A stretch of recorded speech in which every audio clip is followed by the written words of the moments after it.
Bien, mesdames et messieurs, chers amis, je suis accompagné par Michel Munoz-Aduriaga, notre adjointe à la culture, à l'Andaï, pour vous présenter un petit peu ce qui va se passer cette année dans le cadre de Guitaraldé.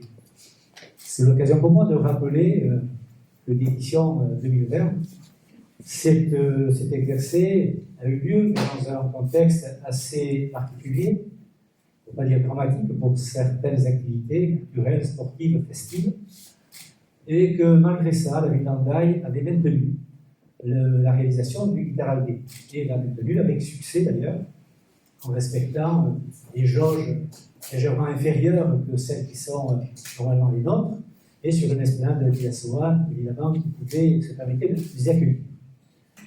Et 2021 nous renvoie et nous met, je dirais, en cible, c'est le 10e anniversaire de Guitaraldé, déjà 10 ans. Et déjà 10 ans, on s'est dit qu'on va encore relever le défi. Malgré la crise sanitaire, en respectant bien sûr les protocoles sanitaires qui sont ceux d'aujourd'hui et qui seront ceux de demain, et on s'est dit que finalement, il faut vivre, parce que mourir, on sait qu'on va mourir, mais il faut vivre aussi, vivre avec la culture, en soutenant les partenaires, en faisant le lien avec aussi le public.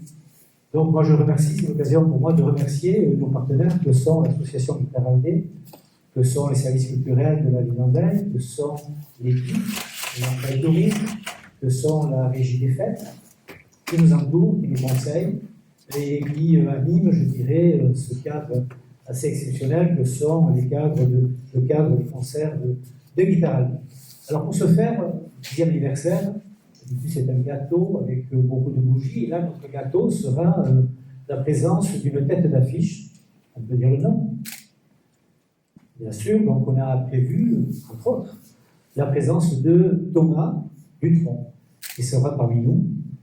Et c'est un défi, encore une fois, que l'on lance, mais que l'on veut à destination de nos populations qui sont en souffrance aujourd'hui, bien sûr, et en direction aussi du monde artistique, du monde culturel qui souffre. Et notre pari, c'est de dire qu'effectivement, il faut nous aider à mieux vivre pour passer cette épreuve qu'on espère ne plus retrouver après l'été. L'été, je pense que malheureusement, malgré les vaccins, malgré les efforts qui sont faits par les uns et par les autres aujourd'hui, nous aurons encore à subir quelques inconvénients. Mais voilà, on souhaite en tout cas s'impliquer fortement, aussi fortement ou plus fortement que l'an dernier. La ville d'Andaï est solidaire, reste solidaire, pour le monde culturel, pour le monde festif, pour le monde associatif en général. Donc un grand merci à vous toutes et à vous tous pour les commentaires que vous pourrez faire, pour les reportages que vous pourrez faire, et pour votre participation évidemment également. Et je passe la parole donc, à ma collègue. Bruno Ténéli, bonjour à tous. Alors monsieur le maire a presque tout dit déjà, mais bon, je vais rajouter juste que, bien, donc pour la 10e édition, nous avons voulu marquer cet anniversaire. Nous avons un comité d'organisation qui s'est formé avec des élus autour du service culturel, la régie des fêtes, le Andaï Tourisme. Et c'est vraiment on a eu vraiment une collaboration fructueuse, dynamique, qui a permis une programmation riche que Jean-Marie Ecaille va vous détailler après. Donc nous espérons que nous pourrons réaliser cette édition 2021 parce que, comme l'a dit Monsieur le maire, Andaï est une ville solidaire et nous avons voulu être solidaires envers le monde culturel qui souffre avec cette crise pandémique. Voilà. Donc les principaux concerts auront lieu au fronton Gasteloussard. Ce fronton Gasteloussard, il va nous permettre d'adapter notre organisation au contexte sanitaire. Alors évidemment, nous n'avons pas encore l'autorisation de la préfecture. Et nous nous plierons aux décisions qui seront prises suivant l'évolution de la situation. Mais nous croisons les doigts pour que l'édition 2021 puisse avoir lieu comme celle de l'an dernier, évidemment dans le respect du protocole sanitaire en vigueur à ce moment-là. Et nous voudrions remercier les partenaires habituels, auxquels nous devons ajouter 2 partenaires nouveaux cette année, l'agglomération Pays Basque et SNCF Gare et Connexion.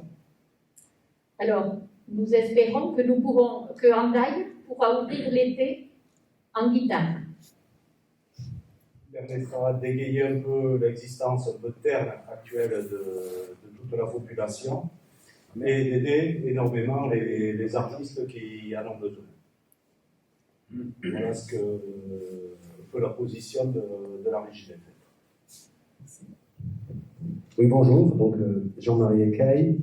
Tout d'abord vous dire le plaisir que j'ai à être ici avec Monsieur le maire et tous les élus pour donc parler de cette 10e, pardon, petit lapsus révélateur, sûrement révélateur. Donc je vais vous parler sans plus tarder de quoi il s'agit. Donc nous ferons le 7, c'est un mercredi 7 juillet. Nous avons la tradition depuis des années d'investir le château d'Abadie, qui est un lieu magnifique. Nous avions commencé à faire des concerts là depuis le début, et donc on a tenu vraiment à garder ce lieu mythique. Alors au début, c'était des jauges un peu plus importantes, mais il y a eu un réaménagement un petit peu de l'espace extérieur qui fait que maintenant, nous sommes avec des jauges un peu plus petites. Mais ce n'est pas trop grave, parce qu'en fait, ce château-là, on le réserve pour quelque chose qui, moi, me tient beaucoup à cœur, du fait que je considère que la guitare étant un instrument tellement éclectique, on peut se permettre de faire des choses tellement différentes au niveau des styles que je tiens absolument qu'il y ait toujours du classique dans ce festival. Voilà, et il faut promotionner cette musique qui est un petit peu en termes de vitesse, notamment avec la guitare. C'est un instrument très, on va dire, très vu dans la guitare classique. Donc, depuis des années, on a eu la chance d'avoir les meilleurs, carrément. Cette année, on ne va pas déroger à la règle. On va faire donc un petit concert, une petite façon de parler, à 19h, le 7, donc, au château d'Abadie, avec un artiste superbe qui s'appelle Michel Abati. C'est quelqu'un qui a un gros parcours de classique, qui a étudié avec les plus grands, et puis qui a un côté aussi un petit peu, comme on dit dans le jargon, crossover. Il va faire une première partie vraiment dans la tradition purement classique, et il va faire une deuxième partie un peu plus métissée. Il chante et tout. Il chante super et tout, donc je pense que ça peut plaire autant aux gens un peu vraiment classique, comme à des gens qui ne sont pas tellement au jus du classique. Voilà. Donc ça sera à 19h le mercredi 7. Dans la foulée, on essaie toujours de respecter des horaires qui font que le public puisse passer d'un lieu à l'autre. Parce que je sais que moi, depuis des années, nous avons par exemple des gens qui viennent de Paris. De Paris, on a des fans qui viennent de tous les ans prendre leur hôtel. Et eux, je sais que quand on leur met des horaires trop serrés, ils font un peu la gueule parce qu'ils disent « Ouais, mais on ne peut pas ». Donc là, on a fait donc 19h château, ça va durer 1h15 de concert, il vous reste après 3 quarts d'heure pour aller ici même.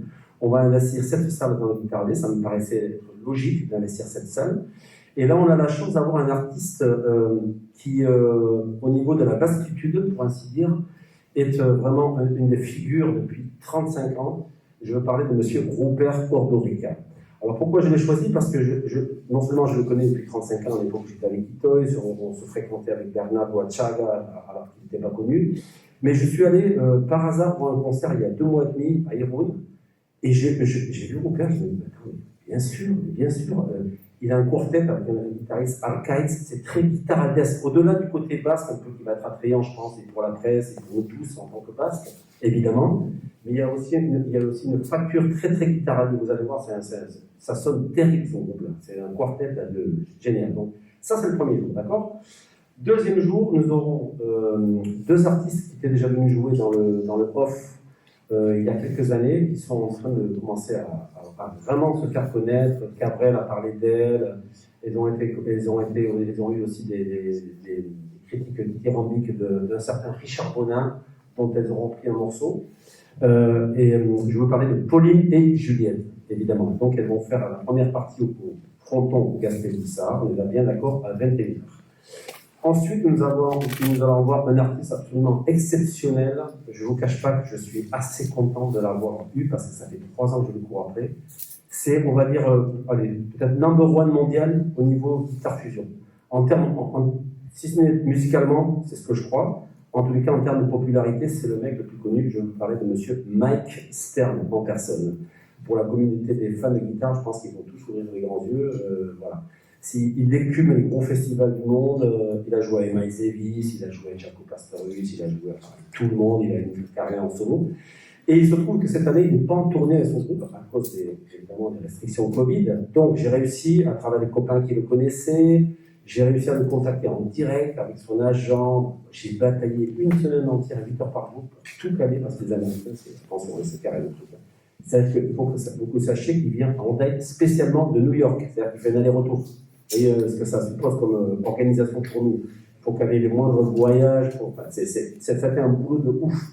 Mais j'ai eu Mike au téléphone plusieurs fois, il m'a rappelé, tout est calé, donc voilà, tout est calé, ça rentre à peu près dans les budgets, on se un peu les fesses, mais c'est bon. Voilà, donc je suis très très heureux personnellement en tant que guitariste, évidemment, d'avoir cette figure incontournable de la guitare, c'est génial. Donc ça c'est pour le deuxième jour. Après le troisième jour, nous allons avoir en première partie une personne qui a largement contribué à la bonne image de Guitare AD, qui était passée... à l'époque où on avait fait, pendant 2 éditions, on avait tenté, bon, vous savez, tous les ans on essaie des choses différentes, on avait tenté de faire des concerts gratuits un peu plus populaires pour les gens. On avait fait ça au Sokoburu. À Sokoburu, une année on a vu par exemple Axel Bauer et son groupe, on avait une grosse scène.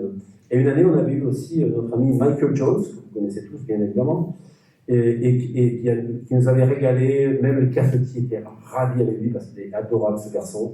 Et donc, il me semblait logique que pour le 10e anniversaire, de le réinviter. Et je me suis dit, pourquoi pas faire un truc un peu qui sort du contexte habituel pour lui et pour moi. On va faire un petit duo, Michael et moi, un plug avec 2 guitares acoustiques. Ça ne va pas durer longtemps, ça va durer 45-50 minutes. Et ça va être un petit peu l'amuse-bouche, pour ainsi dire, de Thomas Dutronc, qui a cité Gauthier, ou Michel, pardon. C'est Gauthier qui a cité ? Voilà, Gauthier. Et Monsieur le maire, excusez-moi, il faut rester un peu dans le protocole.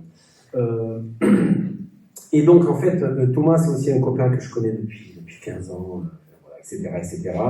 Et j'ai traité avec son agent, qui était aussi l'agent de Didier Bourgeoiteur, pour qui j'ai travaillé. Bon, je vous épargne les détails, mais bon, tout ça pour dire qu'on a réussi aussi, parce que là, du coup, l'idée, c'est de le faire venir avec son groupe. Il vient de sortir un disque superbe. Et par contre, son groupe, je vous annonce, c'est 8 musiciens sur scène, 3 cuivres, piano acoustique. C'est la totale. Donc c'est vraiment le show, quoi. C'est vraiment le show. Là, c'est le gros spectacle. Là, on rigole pas. Voilà. Donc là, voilà, au niveau des lumières, on est en train de batailler parce qu'ils nous demandent des trucs de ouf. On dit, calmez-vous là.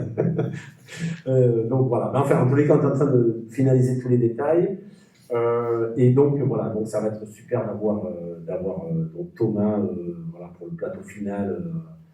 Voilà. Et donc vous dire un petit mot quand même sur le off. Vous savez que nous on tient beaucoup au off.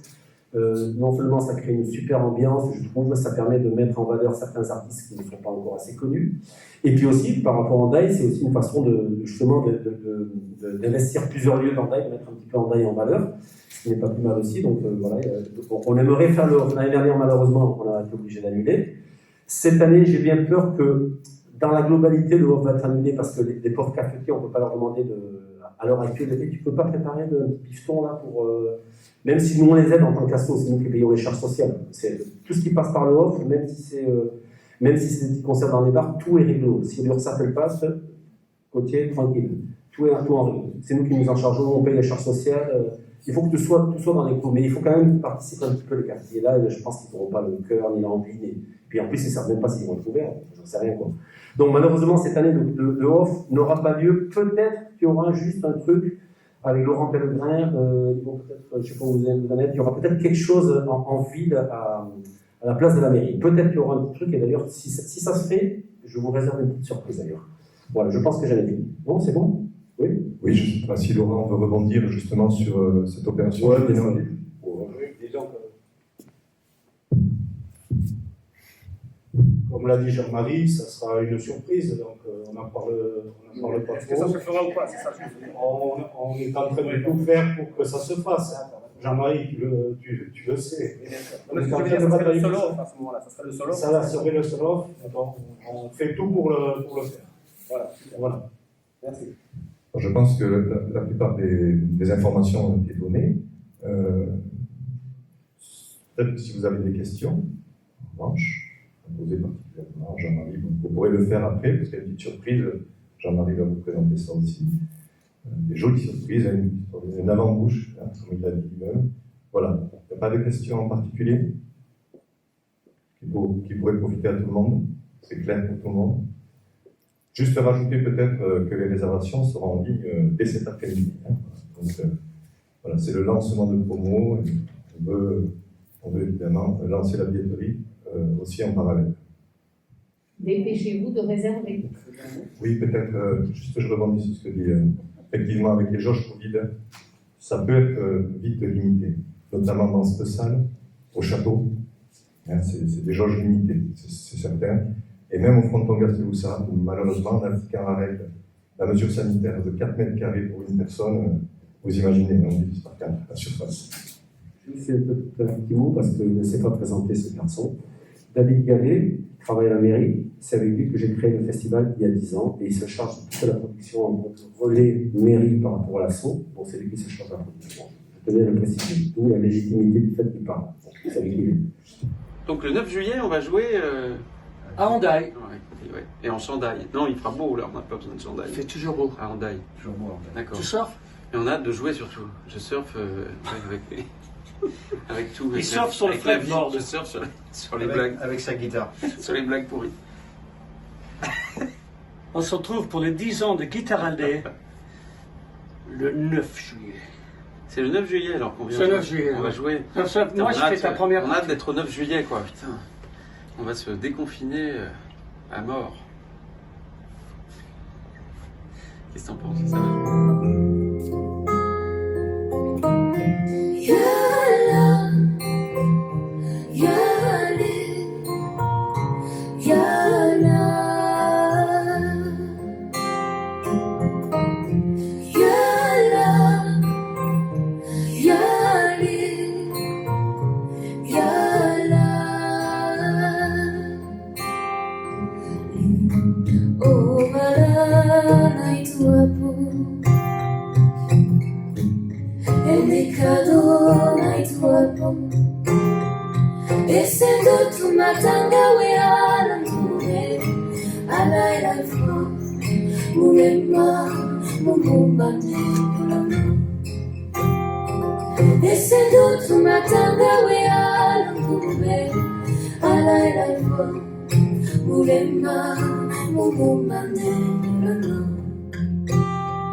Merci à Juliette, merci à Pascal, merci à Laurent et merci à tout le monde. C'était un plaisir.